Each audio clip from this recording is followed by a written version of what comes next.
कभी कभी ज़िंदगी भी एक रेलवे स्टेशन जैसी लगती है, जहाँ सबकी ट्रेन आती है जाती है, सिर्फ तुम्हारी नहीं। तुम वहीं बैठे रहते हो अपने बारी का इंतज़ार करते हुए, लेकिन कोई अनाउंसमेंट नहीं होता। सामने से लोग गुजरते हैं, कोई प्रमोशन लेकर जा रहा, कोई शादी करके लौट रहा, कोई विदेश जा चुका है, और तुम अभी भी वहीं हो, रुके हुए। धीरे धीरे ये सोच आती है, क्या मुझसे कोई गलती हो गई? क्या मैं कभी कहीं पहुंच पाऊंगा? कहीं मैं तो नहीं जो वाकई पीछे छूट गया हूं? और फिर तुम्हारे अंदर एक सन्नाटा उतर आता है, एक ऐसा सन्नाटा जो बाहर की भीड़ में भी तुम्हें अकेला बना देता है। शायद तुमने कोशिश की थी लेकिन रास्ता नहीं मिला, या फिर डर था कि अगर चल पड़ा तो हार गया तो क्या होगा, इसलिए तुम रुक गए। लेकिन क्या तुम जानते हो, सबसे बड़ा झूठ जो ये दुनिया तुम्हारे दिमाग में भरती है वो ये है, अब बहुत देर हो चुकी है, अब तुझसे नहीं होगा।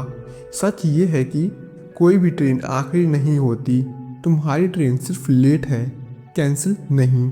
अब सोचो, अगर 100 बार फेल होने के बाद भी कोई 101वीं बार कोशिश कर सकता है तो तुम क्यों नहीं? तुम्हें सिर्फ इतना करना है कि वो सीट छोड़नी है जिस पर तुम सालों से बैठे हो, और खुद से कहना है, अब मैं चलूँगा चाहे जितनी भी देर हो गई हो। तुमने अब तक कितने साल खो दिए इसका कोई हिसाब नहीं मांगेगा। लोग सिर्फ एक चीज़ याद रखते हैं, तुमने वापसी की या नहीं।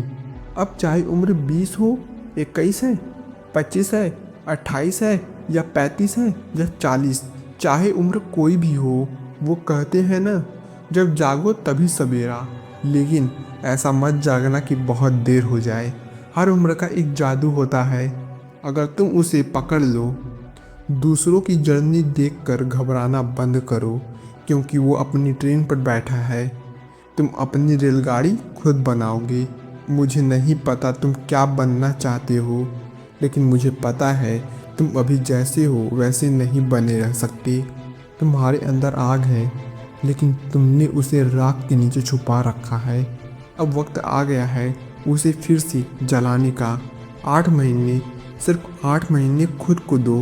हर डिस्ट्रैक्शन छोड़ दो, हर कंपैरिजन जो करते हो उसे बंद कर दो। एक काम पकड़ो, छोटा हो या बड़ा, और तब तक मत छोड़ो जब तक तुम खुद पर गर्व न कर सको। तूफान सबकी जर्नी में आते हैं, लेकिन कुछ लोग उन्हीं तूफानों को रास्ता बनाते हैं। आज अगर तुमने खुद से एक वादा किया कि अब कुछ बदलेगा, तो यकीन मानो सारी दुनिया तुम्हारे रास्ते से हट जाएगी। याद रखना, जिन्हें कभी कोई पहचानता नहीं था, एक दिन वही नाम बन जाते हैं, और तुम अभी भी नाम बन सकते हो। अब सिर्फ 2 रास्ते हैं, या तो आगे बढ़ो या हमेशा सोचते रहो कि काश मैं कभी चल पड़ता। और अगर आज ये तुमने कुछ नहीं किया तो एक दिन यही पछतावा तुम्हें अंदर से खा जाएगा। चलो उठो, अपने स्टेशन से आगे बढ़ो। जो ट्रेन तुम्हारे लिए बनी है उसके ट्रैक पर चलो, क्योंकि ये दुनिया तुम्हारे उठने का, तुम्हारे लौटने का इंतज़ार कर रही है। अगर ये वीडियो तुम्हारे दिल में कहीं भी लगा हो तो बस एक कमेंट छोड़ देना, मैं अब रुकूंगा नहीं। धन्यवाद।